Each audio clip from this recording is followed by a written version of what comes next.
Bonjour à tous, vous avez sans doute déjà entendu parler des voitures dites sans permis. Eh bien nous allons tout de suite découvrir en quoi leur nom nous induit en erreur. Vie ma vie de conducteur de voiture sans permis, c'est tout de suite dans Contact.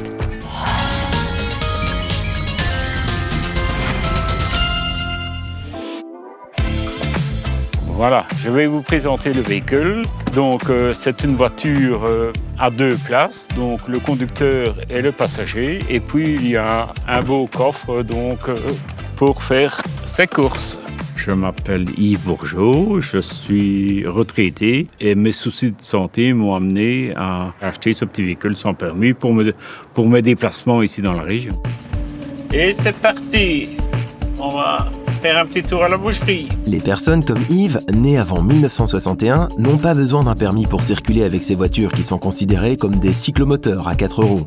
Pour les personnes nées après 1961, il faut un permis. Et oui, soit le permis B ou alors le permis AM, qui peut, lui, être obtenu dès 16 ans. Ma petite fille qui va avoir 16 ans, si elle passe son permis de conduire pour véhicule automoteur 2 roues, elle peut conduire ce véhicule. Ça roule pas trop vite et donc on voit le paysage. Je dois respecter la loi belge, je dois conduire avec ma ceinture de sécurité et avoir une plaque d'immatriculation. Comme je ne peux pas dépasser les 45 km/h, je ne peux pas aller sur les autoroutes et sur les routes pour automobiles. Et voilà, nous sommes arrivés. C'est des véhicules qui ne sont pas quand même bon marché, je veux dire.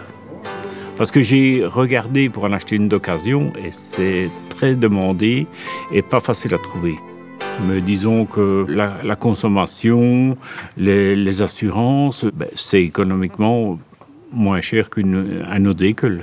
Pour faire des petits déplacements, c'est largement suffisant. Vous voyez, c'est facile hein, comme ça pour faire ces petites courses. Si j'envisage de partir à Bruxelles, je vais chercher le train Courrières et je monte à Bruxelles en train. Fanny s'apprête à découvrir le fonctionnement de ce cyclomoteur à 4 roues. Bonjour Yves. Bonjour Fanny.